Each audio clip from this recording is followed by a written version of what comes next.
This podcast is brought to you by the Association for Coaching, the world's leading international professional body which is advancing coaching in business and society worldwide. I'm your host, Rob Lawrence, and in this series, we are exploring coaching outdoors and how being outdoors is good, if not vital, for our well-being. I'm talking to thought leaders and individuals who share their passion for coaching as they share their philosophy, research and practices with you.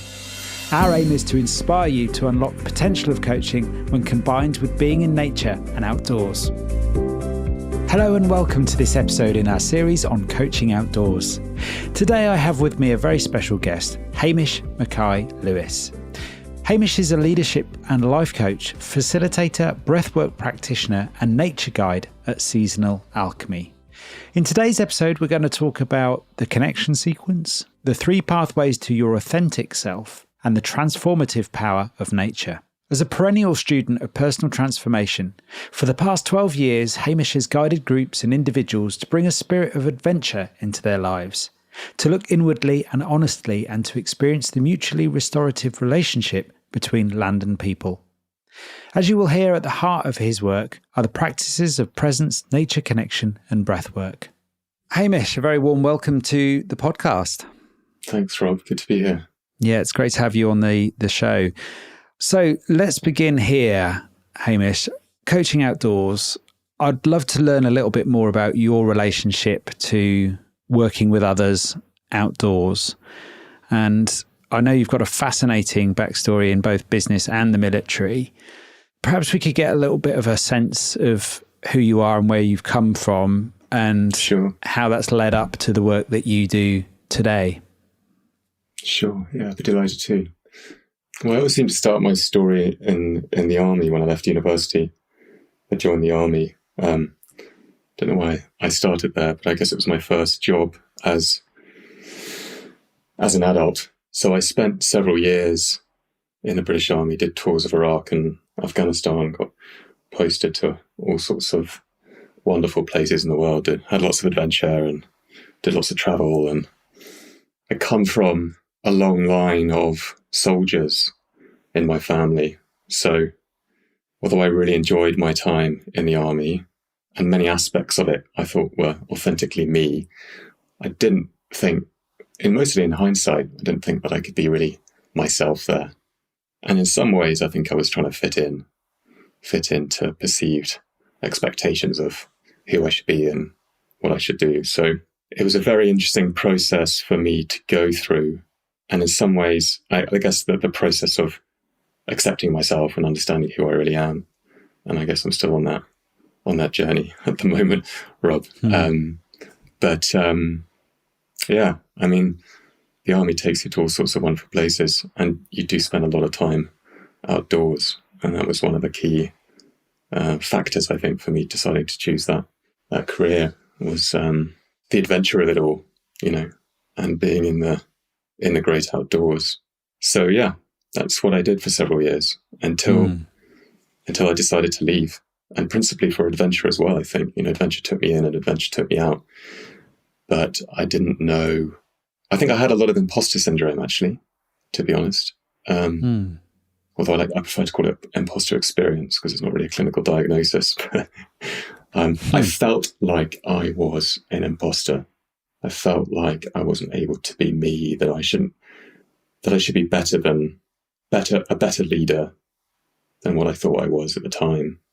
And so there was a good degree of anxiety that I was holding. And I decided to leave and do something that was more me, but I didn't have the kind of relationship with myself at the time where I knew who that was or what that would be. And so I left and decided to do an MBA in business because I thought that was what I was supposed to do, go into business, have a predictable career, a linear career, earn good money, sit behind a desk, not rock the boat too much. And I did that for a couple of years and just found myself to be even more anxious and even more unhappy. And then I recognized that I was just listening to other people too much about who I should be and what I was. And I was starting to kind of flirt with Eastern philosophy and meditation and mindfulness. This was before meditation apps. You could go onto YouTube and you could find people teaching you how to meditate.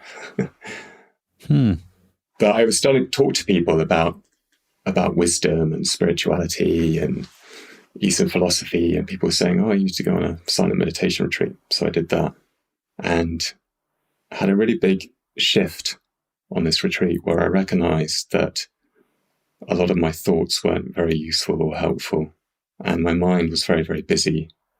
And when I tuned that down, what arose very naturally from within me was a sense of peace and equanimity and love. And it was a mixture of surprise and a mixture of coming home, if that doesn't sound like two conflicting views. But it was very new to me in the sense that no one was in my world was speaking about this. And yet it was such a profound experience for me. So I think I've been on that sort of exploration ever since, and with a real sense of the pain of what we're doing to the planet and a desire to work with people. That took my life on a new trajectory. So I traveled a lot abroad during that time, and then I came back to the UK and I worked as a leadership consultant, and then I started training as a coach. And I just started taking these small steps towards myself, really. And then I met some really inspiring people who are working at the confluence of adventure, spirituality, nature connection, human development. And I feel really privileged to have met these people. And, suddenly this sort of path opened up, and I was just like, wow, this is so me. This is what I've been looking for. And doors started to open, and yeah, that's what I'm doing now. So I'll just pause there because I feel like I've spoken a lot. Fascinating, Hamish, and so many questions are coming up for me that I would love to ask you. But I think based on where you just paused there and some of the rich context that you've just kindly offered us in terms of your background, what do you think it was or is? Because I also respect what you said earlier about this being an evolution that's still in motion. And I'm really curious as to whether there was an element of moving away from and a moving towards in your journey there. And I'm further curious to learn more about the details of that connection that you were just describing a moment ago there towards the end, and your recognition, I suppose, in terms of our own place on the planet and our relationship to our world. I'm very, very keen to learn a bit more about what that's like for Hamish. Sure. Before we perhaps get into some of how you work and relate to others. Sure.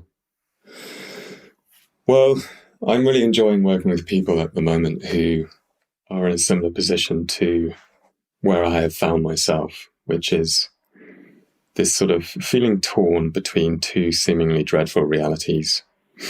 Either I follow my own heart and live a life of adventure and belonging and purpose, but it's going to lead me to isolation and humiliation and destitution because I might fail. That's what I perceive that might happen if I were to do that, to live my most authentic life. Or I can stay where I am and conform to other people's expectations of me, and it's nice and safe and secure and comfortable. Although I perceive it to be comfortable, I might be more comfortably numb than anything. But it's soulless and it's empty. And it's leading to a life of quiet desperation. And so for many years I felt torn. I'm damned if I do and I'm damned if I don't. And so I really enjoy working with people who are in a similar, well, if that resonates for people, I guess. How can I be myself and follow my own path without losing everyone and everything? Now, the more I the more time I went out into nature, the more I realized that I could be myself. Because I think that everything in nature is essentially a role model for belonging, for authenticity, for presence, for wholeness. It's like walking into a soup of all of that goodness. And if that's the place of and it's a place of refuge, right? It's a place of vision. It's a place of belonging. If we go out in an intentional and sacred way, that is my experience. Now, I've had people who have guided me, and I can talk about them later. And so that has become more and more potent the more I've practiced it, and the more intentional I've been about that. But I can articulate that now, but maybe, 10, 15, 20 years ago, I wouldn't have been able to articulate it in that sort of way, but I might have said, I can be myself and I feel calm and I feel resourced somehow going out into nature. But yeah, I followed my nose, and I've sought experience and wisdom from people who are really quite steeped in this practice. And this practice is ancient. It's the oldest, I'm told. It's the oldest spiritual development, personal development practice in the world. It's like at least 50,000 years old. It way outdates any of the monotheistic religions. But to go out in an intentional and sacred way with very little, to go out in order to relate to the natural world, in order to connect and be inspired and receive wisdom and appreciate the beauty of the natural world, and then to come back somehow changed, and maybe with a specific intention, right? Maybe with a very important question about who you are or what's important to you or what you want, and then to come back and to share that with your people, and to have that experience mirrored back to you and received, and also considered sacred, not to be judged. And then to take that wisdom and that knowing and that resource out into the world, into the waters of life, and to be of service. That in a nutshell, from the people that have taught me about it, seems to be a practice that is very common throughout different parts of the world, independently. Peoples were doing that, right, for millennia, independently of each other. So whether this is an hour-long practice or whether this is, a month-long practice, it's certainly something that I do myself, and I really enjoy facilitating it for others. Yeah, you've inspired my curiosity further there, and it would be lovely to get into some of the detail, Hamish, in terms of what you're talking about there, these ancient practices, what you know about them and how you work with others with them in order to, I suppose, cultivate their connection to nature, some of what you've experienced yourself, with a glimpse as to what some of the outcomes you've seen have been. Yeah, sure. So my main inspirations have been, there's three people really. There's a guy called John P. Milton of Way of Nature. He started this organization called Way of Nature many years ago, and he's still alive and well in Colorado. And he has been deeply inspired by lots of different nature-based wisdom lineages throughout the ages, particularly Taoism and Tibetan shamanism, Native American practices, Celtic wisdom, Buddhism. So I've had the privilege of working with John for a few years, and I've been to his sacred land out in Colorado, and I've done other long periods of solitude in the wilderness, guided by him in different parts of the world. And then also Michael and Rhonda from the Natural Academy, based here in Somerset. I've done some work, some eco-psychology practitioner work with them. So I just want to presence these lovely, experienced, wise people, because, I wouldn't be where I am were it not for their influence and their generosity. So Well, I'd like to talk about, and this is a mixture of what John's taught me and what I've heard from other people actually, but the connection sequence is something I think really worth mentioning here. I think we're living in a story of separation at the moment.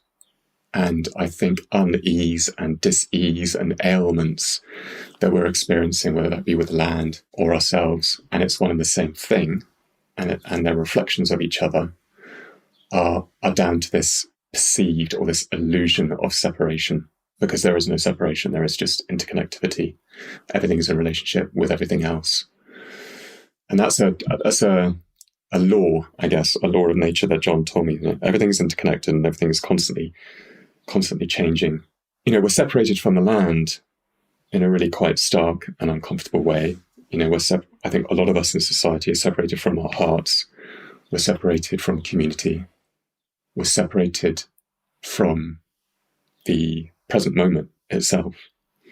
And this separation is causing us a lot of problems. And what we, I think, all need to realize, including myself, is that more fully is that land and people are essentially medicine for each other. Mm. And so it's quite tragic, really, that our way of waking up as a species, we're destroying. Our way of sustaining ourselves, we're destroying. We don't realize that we're destroying ourselves by the way that we treat the land, because we are one and we're one and the same thing. So the connection sequence is really pointing to this. When I went on a walk this morning, at first, I might have felt a little bit disconnected. But I was going out on a walk in order to connect with nature, right? In order to be present and in order to appreciate her and enjoy myself. And, so, often it happens to me that I'm walking and I'm disconnected.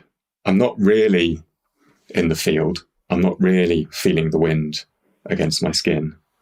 I'm in my head. I'm worrying about what's happening with work and all sorts of other things. I'm just not present. But if we set an intention to connect, that's the primary thing we need to do. So it starts with intention. It starts with, what do I want? And consciously asking ourselves that question, and then consciously setting an intention. And then our attention, as in what we focus on, follows our intention. And attention is generative. What we pay attention to and how we pay attention to it not only transforms us, it transforms the thing itself. So energy follows attention. It's a very creative, generative force, our attention. Nothing has been achieved in anyone's life without attention. So I set an intention to connect, and then my attention changes. I start to notice things because I've set that intention. So we might feel disconnected at some stage, but then we move into connection. But we might still be feeling like an observer. So there's nature and then there's me. So I'm attentive enough and I'm present enough to know that I'm walking in the field. But it's me in the field. There's a sort of duality. I'm still the audience. I mean, the metaphor I could use is maybe we're at the theatre and I'm watching a play and I'm sitting in the seats of the audience. I'm not really involved. I'm watching things happen, but I'm not really a part of it. And so John describes it very simply, which I think is really beautiful. The doorway into a deeper connection with nature is twofold. It's like a double doorway. It's presence and relaxation. We need to practice both. We can be not very relaxed, but very present, and be right here, but I'm really tense, but I'm here in the moment. Or we can be very relaxed, but not present. And so we're sort of falling asleep. But there's an alchemy that can happen when both are happening at the same time, and we can cultivate both, right? We need to practice both. And I can talk more about the practices of relaxation, the practices of presence. But very simply, that is the magical doorway for us to have a deeper connection with the natural world and ourselves. And I think a lot of spiritual practices talk about presence. Not many of them talk about relaxation at the same time. So back to the connection sequence. So through the practices of relaxation and presence, I can begin to feel, I can jump up onto the stage and I can be a participant. Now, actually, this language I got from Fee McMillan, who runs a program called Outdoors Intelligence. I can be a participant in the living land. So what does that mean? I feel a part of it. I went for a walk this morning and a bumblebee just came right up to my face, and I was like, oh my gosh, got scared by the bumblebee. I was sitting under a tree, and then the crow kind of croaked because I was there. It kind of croaked to me, and then I walked under the shade of the trees because it's really quite hot today, and I felt the difference between the sun on my skin before I walked in, and then I felt the kind of cool air, right, of the shade as I walked under the tree. And I noticed that I was having footprints in the ground, and I was coming more to my senses. It's really much more of an embodied sensory experience. I'm smelling things and I'm hearing things, and I'm like, I'm here, and I'm in relationship to everything around me. And that's why I know I'm here, because the crow's just done something and the squirrel's just run away from me. And, I'm just feeling it all. I'm in it. I'm a part of it. Okay. I'm on the stage. And that step in connection can happen just like that, and it's really quite accessible and it's really quite profound. I'm in a relationship to everything. The next step is communion, where I'm getting quieter and quieter and maybe slower and slower, but there's a conversation that's starting to happen and it's unspoken. And communion comes from the word communicate, but it's an unspoken conversation where not only do I feel part of the land, but the land feels part of me. And the play that I'm participating in is actually a love story. And this is the language of the heart. So not only am I really deeply in my senses, but I'm experiencing joy and delight, and I'm starting to see things through an animistic lens. So an animistic lens is synonymous in my book with just waking up. We start to see all the beings around us as alive and sentient. We start to experience meaning. It's a land of symbol and metaphor, and everything is a who, not a what. So the tree is not just, oh, I know that tree, that's an oak tree. This particular tree in front of me exists nowhere else, right? So it's a much deeper connection. The way that this tree is moving right now is happening only here and only between me and the tree. And not only is the tree a who, but the forest is a who. And not only is the branch a who, but the leaf that I'm touching is a who. There's no leaf like this anywhere else. And the way that the path moves round to the right and bends round to the left is a who as well. And the space in between the trees is also a who, it's not a what. So that question, who are you, which I often ask people to ask beings in nature, and to maybe even introduce themselves, because I am different this morning, right in this moment.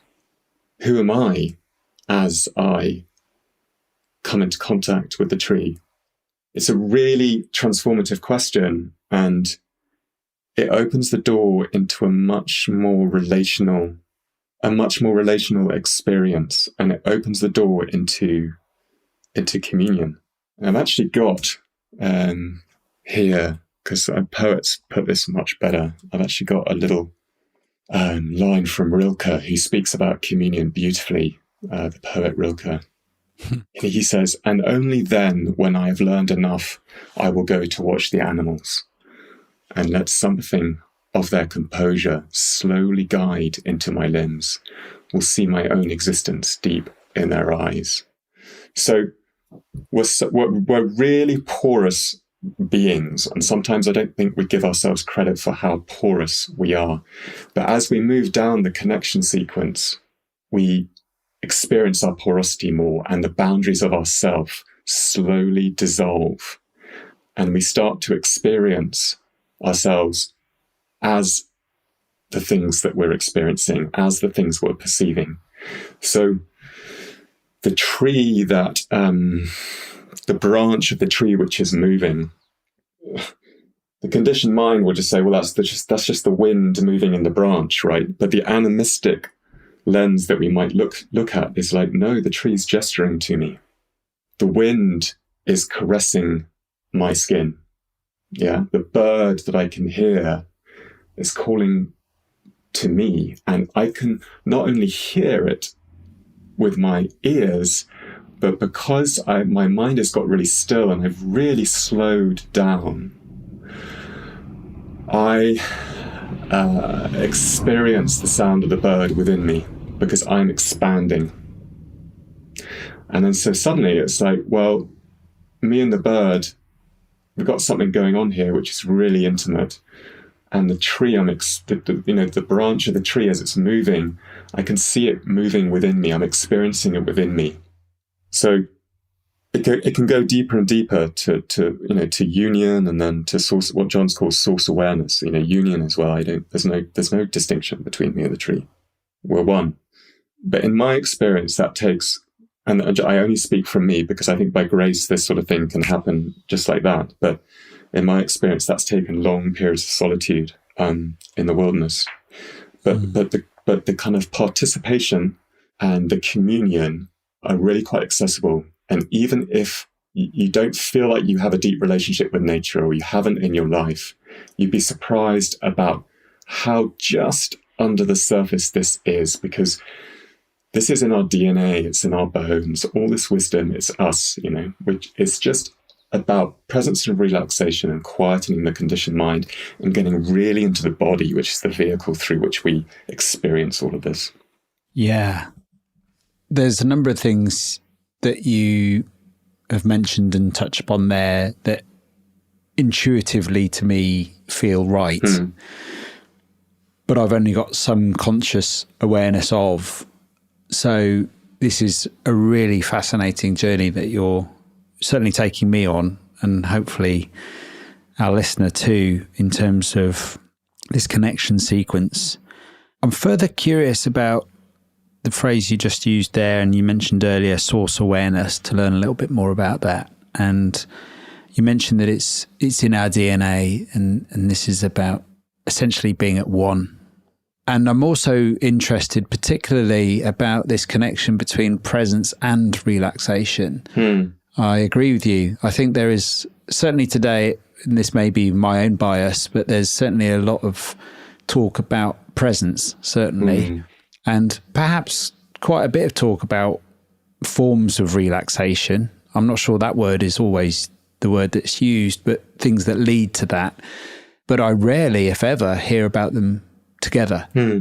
And that actually being the key to some of what you're describing here in terms of, in the context of the connection sequence. So, yeah, I was just wondering if you could speak a little bit more about some of that, Hamish. Yeah, sure. Well, I see things in my work. I see there's sort of three different pathways. The path to be yourself and follow your own path, let's say, and presence as one, because I think without presence we don't have agency and we can't respond to life. We can't take real responsibility because we're too hard by our thoughts. But it's more than just present moment awareness. It's more than just being in the moment. And I can go on to that in a second. But also just the pathway of wholeness, which is, I believe, how can we just be ourselves and accept ourselves and all of ourselves, and how can we come to our own unique perspective in the world, and how can we heal all the parts, even the parts that have been left behind. And nature's such a fabulous practice of doing that, because there's no judgment, everything is already integrated in nature. So And then the pathway of purpose, which is what is mine to do. And nature plays a role with all those three different pathways. How can I be in service? So that's just a little bit more context, is sort of zooming out a little bit. Source awareness is the sort of, I don't know. I've got some saboteurs here, Rob, about me talking about source awareness, because I've had windows into it and then they've closed quite rapidly. And some people are abiding in source awareness, who, day to day, who would be able to speak much more to this. But it's essentially our essence. There's no differentiation. There's no object. There's just oneness. The Taoists call it the Tao, and as soon as you start talking about the Tao, you're not talking about the Tao because it's unnameable. But we might call it boundless, objectless, luminous, timeless. The closest thing in nature that points to our essence, our true nature, which is what source awareness is the sky. Because it's boundless and it's crystal clear. And there's some really beautiful meditations from Tibet, which is just lying down in a place where there's nothing disrupting a whole vision, peripheral and whole vision of the sky on days where there's no clouds and you can't see any mountains or trees in your peripheral vision, and you just meditate on the sky and drink it in through your eyes, and experience yourself as sky itself. So that's something I can say about source awareness. And presence. Yeah, so presence, I think a lot of people, we talk about present, I want to be present, I'm present, I'm here, I'm in this moment with you. I'm not caught up in my thinking. But it's deeper than that, right? It's access to a field of intelligence itself. It's alive, it's dynamic, it's full. And to be in that space is a joyful, peaceful experience.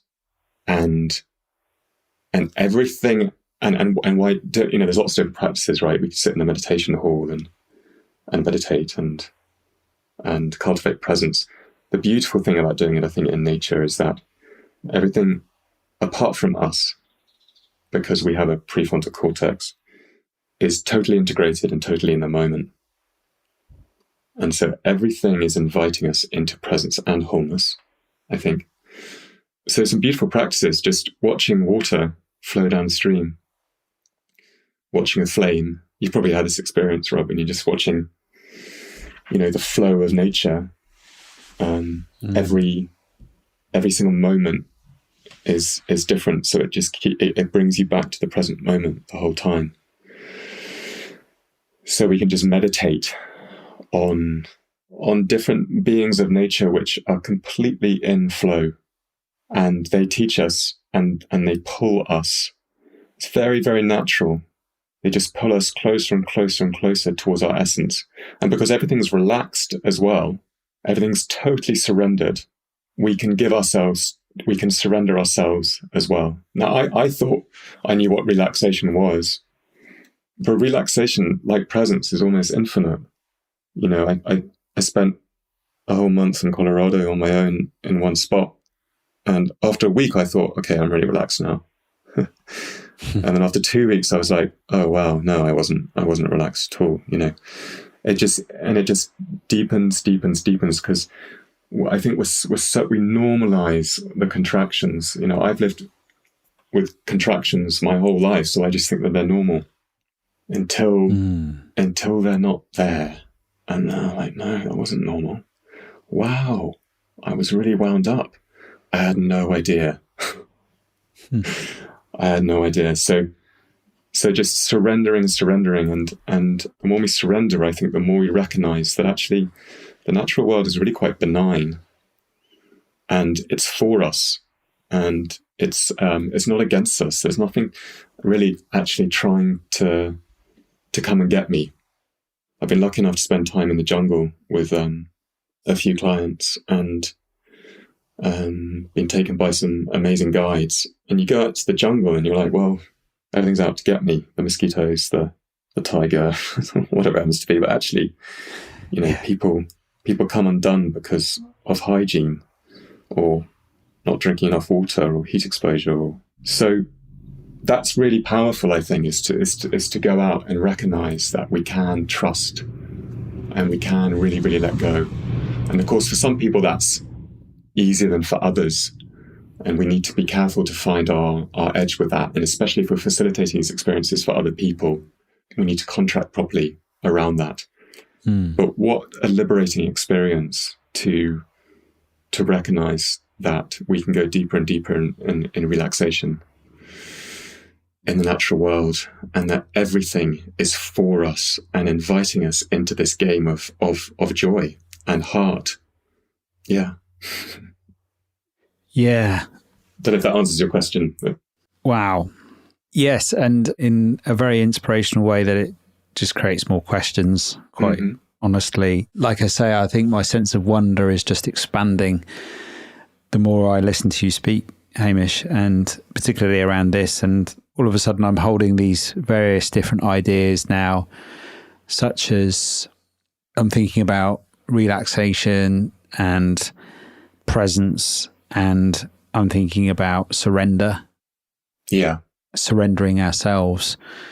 Yeah. And I'm thinking about that experience that you mentioned a moment ago in Colorado there. And I've never thought of relaxation as being an infinite thing. I think I've often thought of it as an aim, it's something we do or try to fit in. But the fact that it's infinite is a fascinating possibility. I think what I'm sort of grappling with a little bit is, naturally, I think there are a lot of questions that are coming up in my mind, which are to do with the more practical sides of integrating what you're describing. So perhaps thinking about that experience you had in Colorado, the one you mentioned a moment ago, to go 1 week and then 2 weeks and find, actually, wow, I don't know if capacity is the right word, but my sense of relaxation is growing here. What do you then do with that? Because at some point you then, I suppose, you arrive back in what was your everyday world. And I imagine you can take some of that with you, but how do you truly benefit from an experience like that on an ongoing basis and then build upon it in your experience, Hamish? Yeah, that's a good question. Yeah, well, I think we have to come out of these experiences carefully. It's the sort of inverse. When I was in the army, we'd come back off tour and we had to go through a period of what's called decompression, where you're so contracted and wired from being in a conflict zone that you have to slowly decompress in order to come back to some sort of degree of normality. And that can take weeks, months, and some people are still on that journey, years later, unfortunately. But it's the inverse. It's the opposite. You're so expanded being out in nature. You're so trusting. You're so open, and you've got to consciously and carefully contract, compress. Yeah.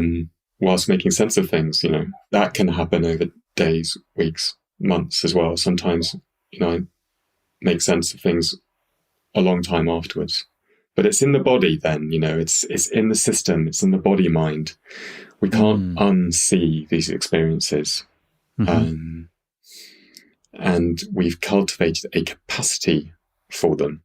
A layer of the onion has been shed, and there's memory, there's muscle memory, we could say.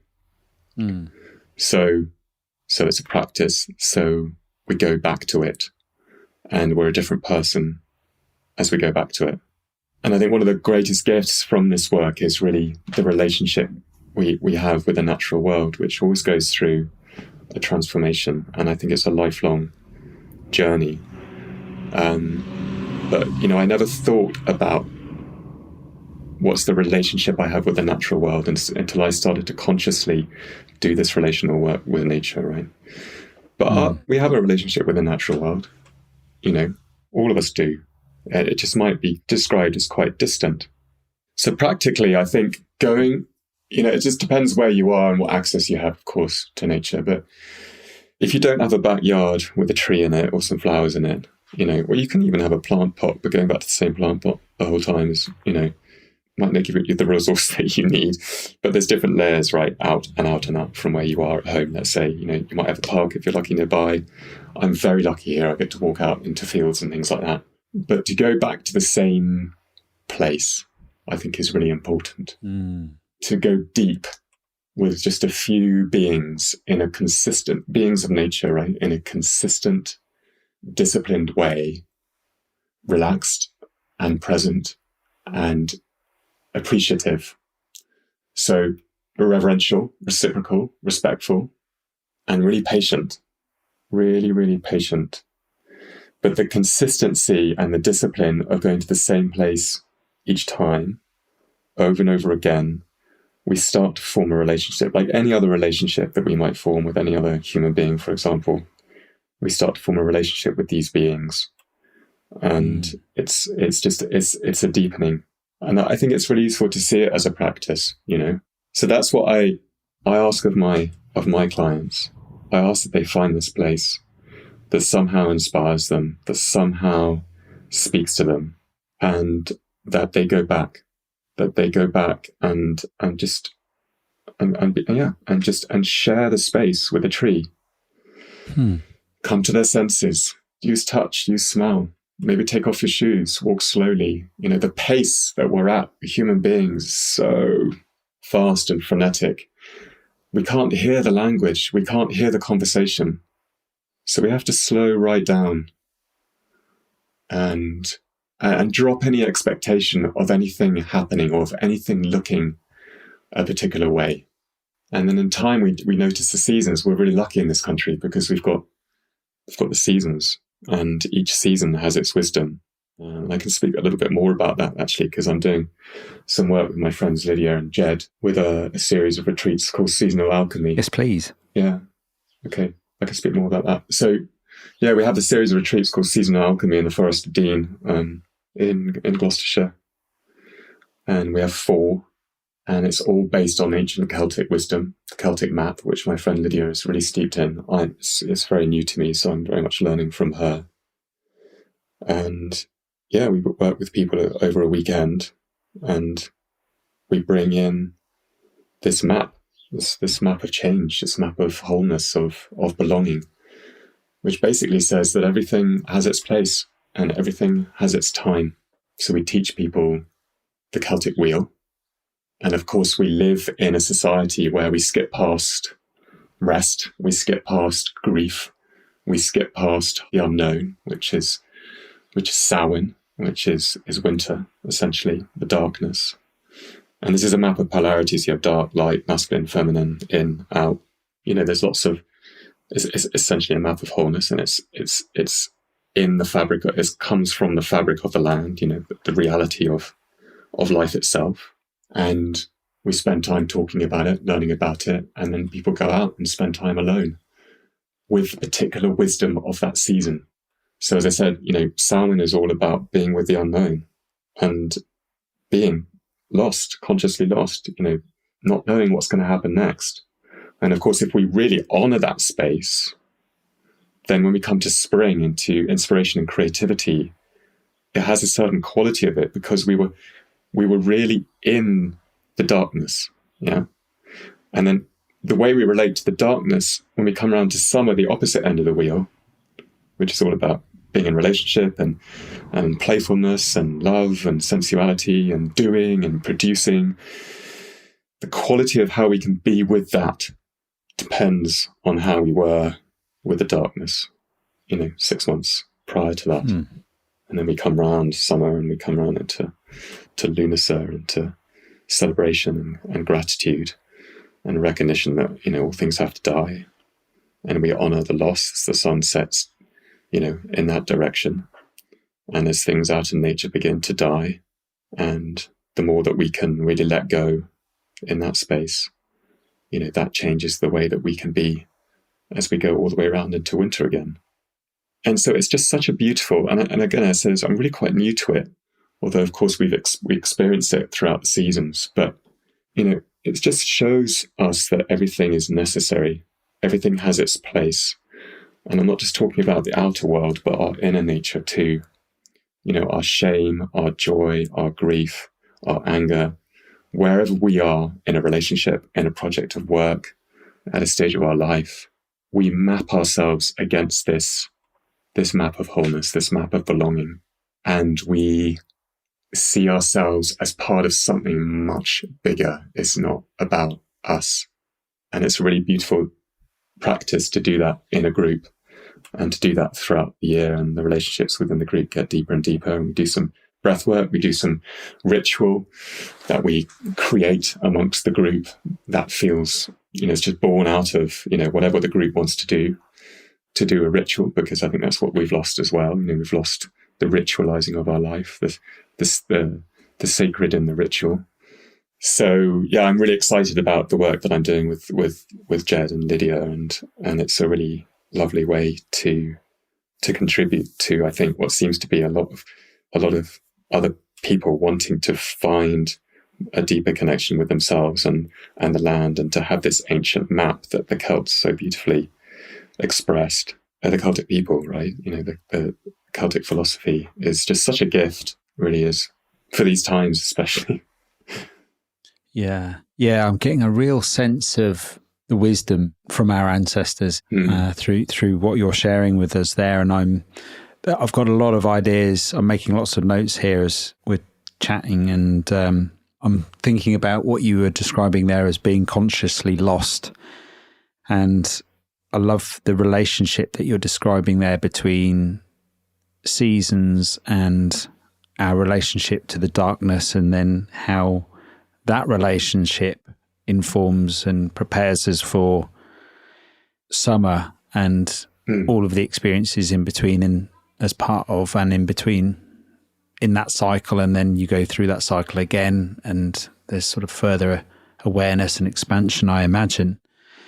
And again, as I mentioned earlier, Hamish, I just feel that there's something that feels very intuitive about what you're describing there, even though a number of these concepts that you're sharing today with me and the listener, I hadn't been aware of before. And I'm keen to ask you about your own journey and looking forward, and what you think we could be doing, perhaps from a coaching perspective, but from a human perspective as well, as these ideas, I hope, permeate through our culture. But before we go there, you mentioned rituals, and I think I've got a burning question around that element. And I tend to agree with you. I think we have perhaps, again, slightly more practical rituals in our sort of Western culture, that things we do every day, perhaps. But I'm curious as to what you're learning about rituals from a deeper place, in a deeper sense, and I want to say the benefit of those, but I'm not really thinking outcomes in that sense. I guess what rituals can offer us, and the sort of rituals that you're talking about, and they obviously are a big part of what it is that you do with Lydia and Jed and the group. So I'm curious as to, what you're learning about rituals that could benefit us in terms of our awareness, perhaps. Yeah, well, I don't feel very steeped in ritual at all, and I agree with you that we have rituals, don't we? We brush our teeth, we eat 3 times a day, or what have you. We make coffee. Anything can be ritualized. I'm pretty new to ritual, as in sacred ritual or intentional ritual. And, if Jed or Lydia were on the call, I think they would be able to speak to it much more authentically, because I think they've integrated ritual much more than I have. I'm able to share a little bit about my own experience, but I don't feel that. I'm excited, should I say, that to bring it more into my life, ritual. So, as I understand it, it's being intentional. It's having an intention. The way we do it with seasonal alchemy is we frame it a little bit. That we frame it, what do we actually want to achieve here? What are we doing? It's very elemental, working with the elements, often the fire. But there's some sort of procession to the place where we're going to hold a ritual. some sort of crossing a threshold into a sacred space, somehow opening the sacred space, talking to the directions, calling in the directions, being in relationship with the unknown, somehow calling in the spirits, we could say. And then there's the ritual element itself, whatever that might be. So that might be people calling in a fire to support them with what they're trying to let go of, for example. We might pass around a candle, or we might chuck something into the fire. Very natural.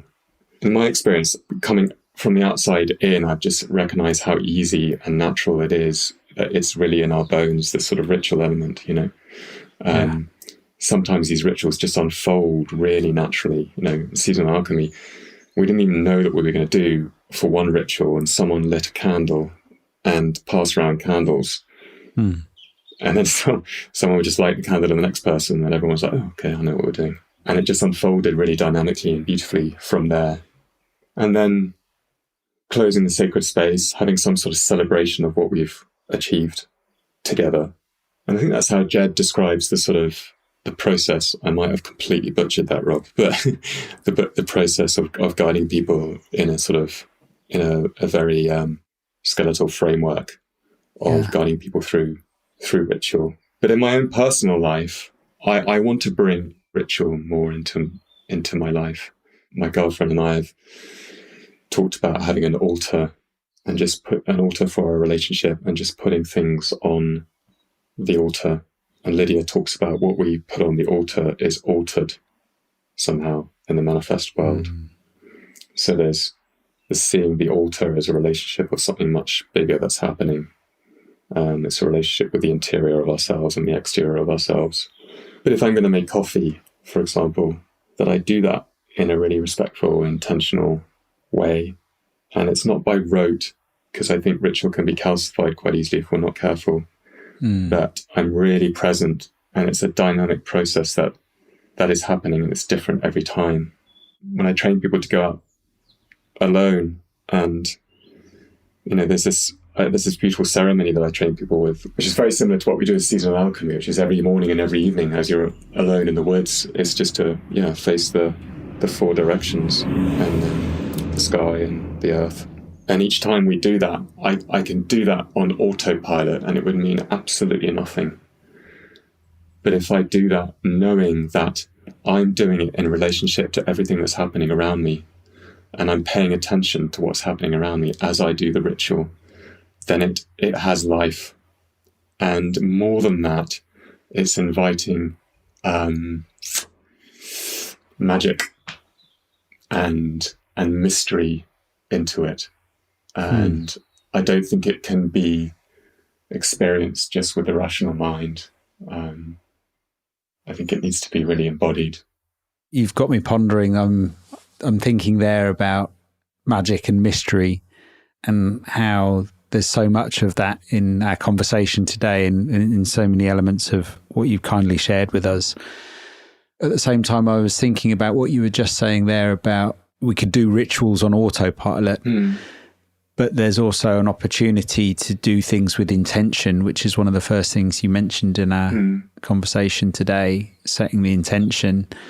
So I guess I'm, on the one hand, trying to wrap up our conversation. Frustratingly, the time is running out.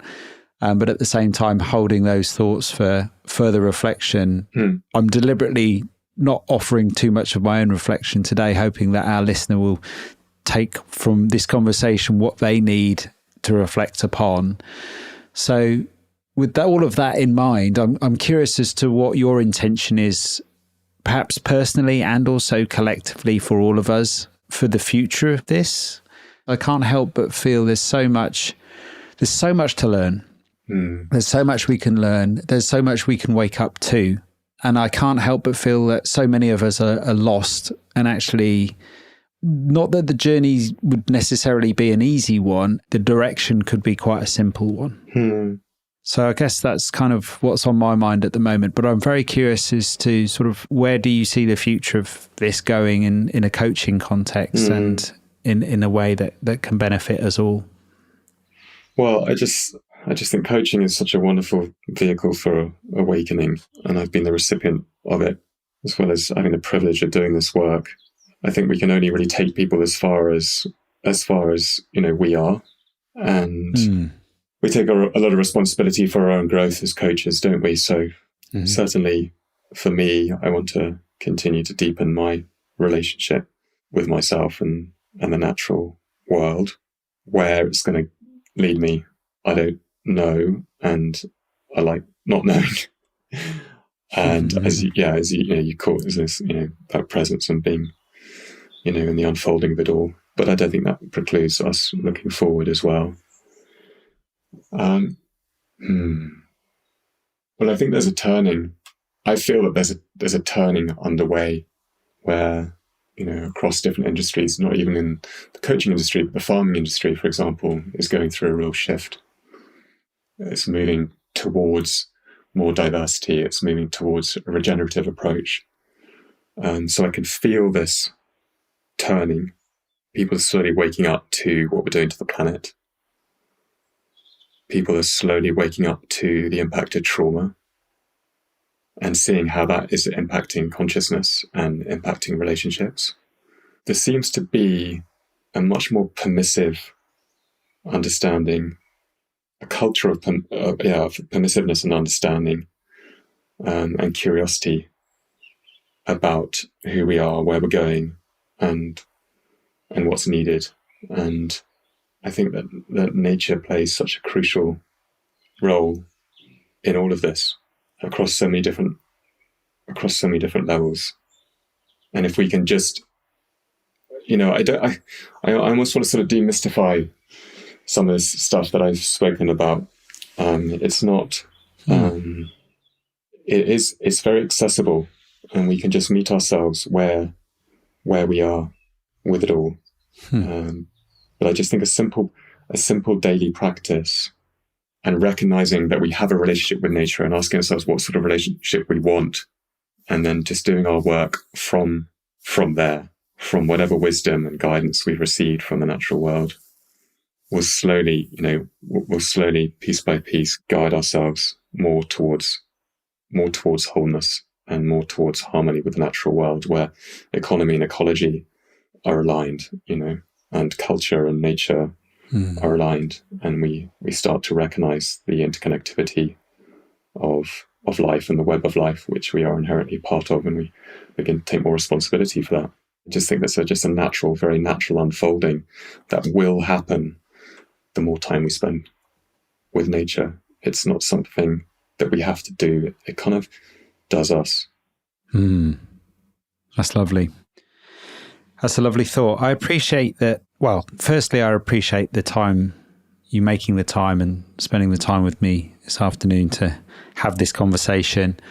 And I also appreciate we haven't spoken in any great detail about the work that you actually do with others. I mean, we've perhaps got into some of your philosophy and experience, but I was just wondering if we could spend a few minutes, perhaps if you could just share with our listener, describing, when we had a brief conversation recently, I was fascinated by some of the work that you do. You do retreats and other work, which I can't help but feel would allow people to get to a depth they've perhaps not experienced before. So perhaps if you could just tell us a little bit more about the work that you do, Hamish. Yeah, sure. So I briefly talked about seasonal alchemy already, and the next weekend is on the 20th to the 22nd of September for that. And that's a lot of the work that I do as a coach is actually online, is on Zoom. Wow. Just because my clients kind of spread to the four winds. When I can, I invite them to spend time in nature based on discussions we have in between sessions. Maybe take the phone, go for a walk as we're coaching. But also to come here and spend time with me for a half a day or a day and bring in some breath work along with the work that we do, the coaching together and what have you. And then there's, for people who want to be a bit more adventurous is to just go out into wild places, what's left of them in this country anyway. And that can look very different depending on what people want. But a sort of signature experience that I have with people is, 5 days is to go to Dartmoor, spent a day and a half of arriving and connecting and learning things, and then to go out into the woods for 2 days of solitude and silence and fasting, and then a day and a half of meaning making and sense making from that experience, and then arriving back into the real world, so to speak. So yeah, whatever it looks like, it could just be going for a walk in the mountains for a day or so. So yeah, that's some of the work. That's some of the work that I'm doing, and I'm hoping to start a 12-month program, which is all about, being yourself and following your own path, which will involve Zoom sessions and myth and story, but also land connection. But that's sort of coming into being. I haven't quite formulated that yet. That's great. I've got one more question to ask you just to wrap up our chat today. But before I ask that, Hamish, where can our listener connect with you and learn more about your work? Well, my website is hamishmackaylewis.com, and when I get round to it, I very occasionally send out a newsletter. But my details are on there, so yeah, I'm happy to speak to anyone about this. I'm so passionate about it all. So I'm on LinkedIn as well, where I occasionally post. But on my posts and my newsletters, I don't talk about everything that I do. So if there's something that you want to talk more deeply about, often I don't tell people about it. I just arrange it privately. Some of the group stuff even.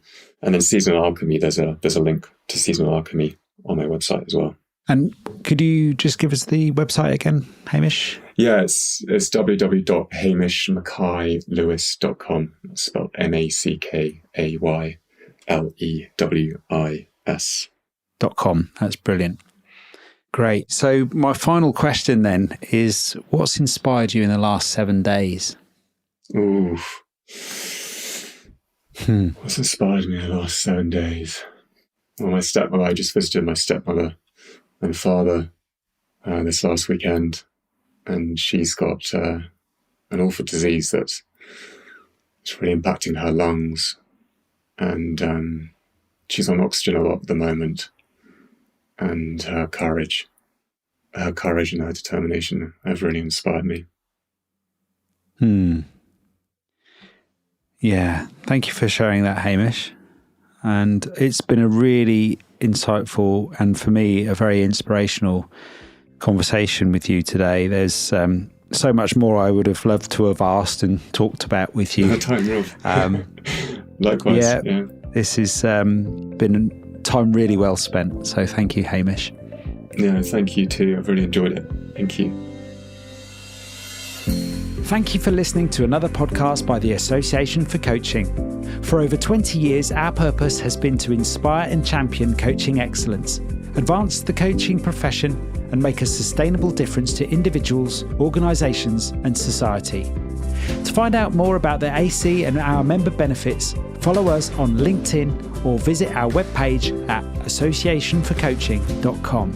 Explore our digital learning hub and enjoy our extensive library of on-demand webinars, signature programs, member benefits, interviews, podcasts, and a portfolio of live events featuring thought leadership, tools, models, and the latest industry trends to help you develop and increase your coaching expertise.